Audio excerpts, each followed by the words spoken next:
There are massive map changes coming to Fortnite, including tilted towers being potentially removed or destroyed, other drop spot moving all around the map, and a bunch of different leaks. Placement Cup was yesterday, and a bunch of different pros didn't make it through to Elite Division. Let's talk about who and why. And lastly, let's talk about the Bylah situation, alongside the invitational spots that are open now because of a bunch of pros not being able to go. Hypix has just come out of a tweet with a massive change to the map, which means that the floating POIs all around the map are basically going to move all around towards the west side of the zone. And as you can see in the images that I'm about to show you, this is going to have a massive influence in terms of the map progression and the drop spots going into Invitational as well. One of the biggest things, first of all, is the tilted main building. The No Sweat Insurance, I believe it's called, is going to be moving over towards Coney Crossroads and floating itself away from tilted towers. As you can see in the picture, the big building is just basically gone. I don't know what's going to be replacing the actual inside of Tilted, but it seems like there's just going to be a massive gap now. That building is going to be floating away with the hot air balloon away from Tilted Towers for some reason. And this is going to make a lot of difference in terms of drop spots before the competitive seasons, because all of these players are going to have their POIs being shifted in the next few weeks as that crew moves in from the east to the west side of the map. So you see in Coney Crossroads itself, it looks like the buildings have all gone up one elevation place, so that it looks like the buildings are almost on top of stilts here, especially the main building of the ice cream building, and also the house towards the right side has also massively changed in that area. Towards the left side, you have more of the chrome is spreading, and then towards the north side of Sleepy, you see that there's a crane added. So it looks like there's going to be construction on the south Sleepy side of zone, meaning that these buildings are probably going to elevate as well, or become a floating structure as we get further towards the end of the season. Another image here shows that the boat from the floating lagoon is moving away from that draw spot, out of that bugle little crater, and moving all the way towards the south side of zone near Rocky Rios. And as you can see here, it's still on the move. It's sort of just floating on the road there for no reason. So this boat is going to be moving somewhere, and I'm assuming to the west.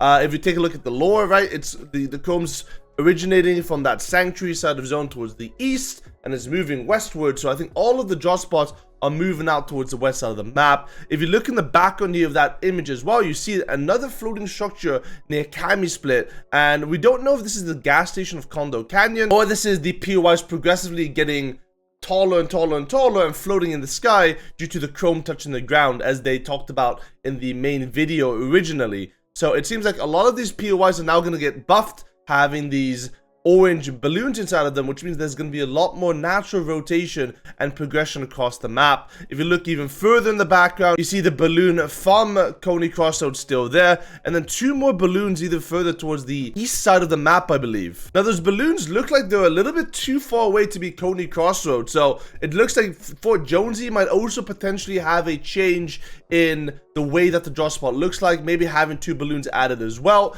if you take a look at that image. So mainly Cami Split's going to be changed very soon. The boat from Lagoon's going to be going away. There's going to be two new balloons near Jones's possibly, and a lot of different map changes further on. So huge POI changes. It's going to affect a lot of people. And if I were you and if I were a pro player, I'd probably start landing towards the west side of the map, because it looks like all of these POIs are moving towards the west side away from the chrome. And that's where all the loot's going to be towards the end of the season. So good luck.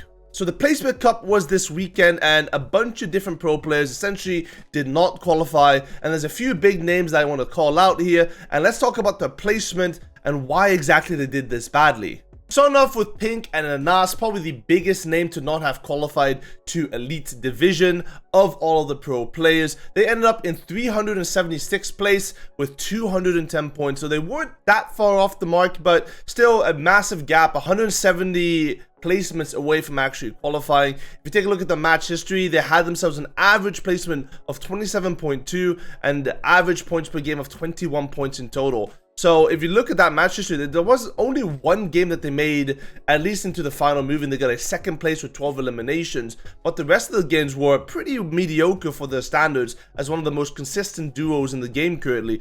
11th place, 34th place, 48th, 34th, 50th, 33rd, 38th, and then a 10th place. So it seems like they're really struggling with those moving zones and the difference of meta. I haven't seen them play that much practice in recent times, so maybe that's part of it, the new meta sort of making them struggle, but definitely unknown territory for Pinkett and Nas, because you expected them to be a shoo-in to qualify because of the quality of that duo and how consistent they've been in every single meta so far in the past few seasons. The second team to not have qualified was Joe and Ziandi. Now this one's a little bit less surprising considering these guys basically didn't want to play with each other towards the end of the season either, and they seeming like a duo that wanted to split at many points in time, but also haven't played that much together at all this season.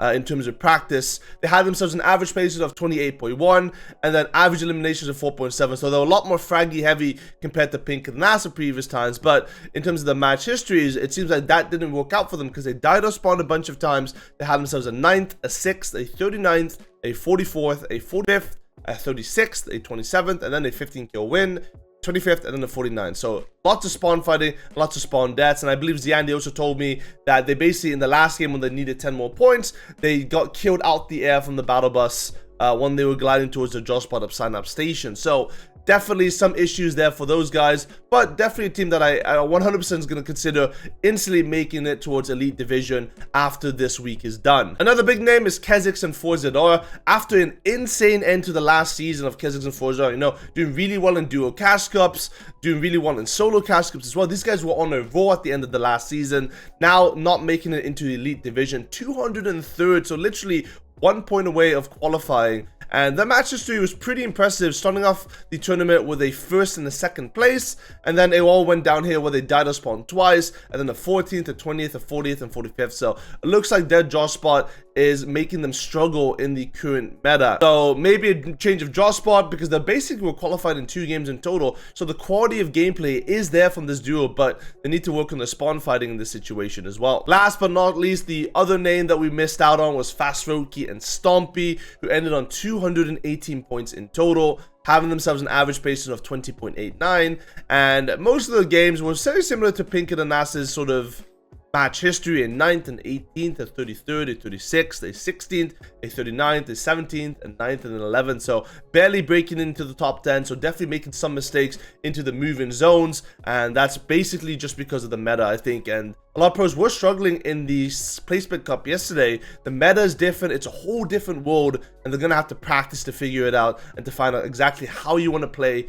in this season. Now, speaking of the placement cup, a lot of the people were asking what happens now when I haven't qualified to Elite, or I haven't played the placement cup, or I placed 1200th, or I'm just out of it. So basically it works like this.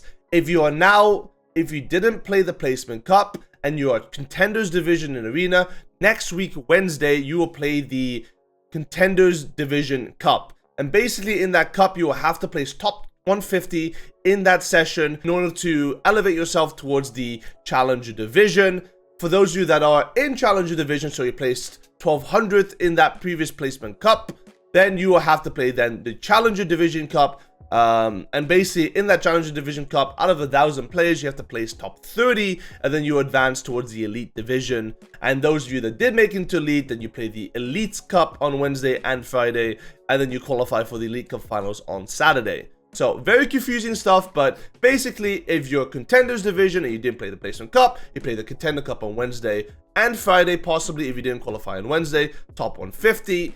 If you're in Challenger, top 30 to Elite, and that's it. The last thing I want to talk about is the Bylah situation over in NA East, considering the Invitational spot, and apparently Bylah is not attending. According to a tweet about Jamper, Jamper is going to be playing the FNCS Invitational together with Peterbot. Now, Jamper is a fill player, so he was invited to go towards North Carolina and basically go there as a fill in case someone got sick.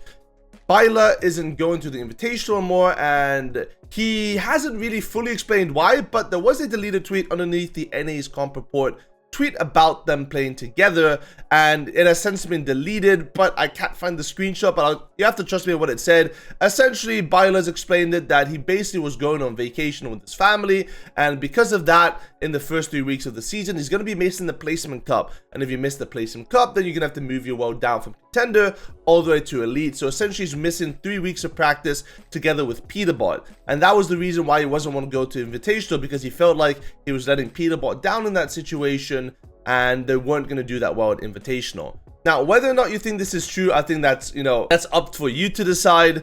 Obviously, Bylah's a very skilled player, won the FNCS with Peterbot together, but Peterbot and Jamper are looking like a very, very strong duo going into the Invitational.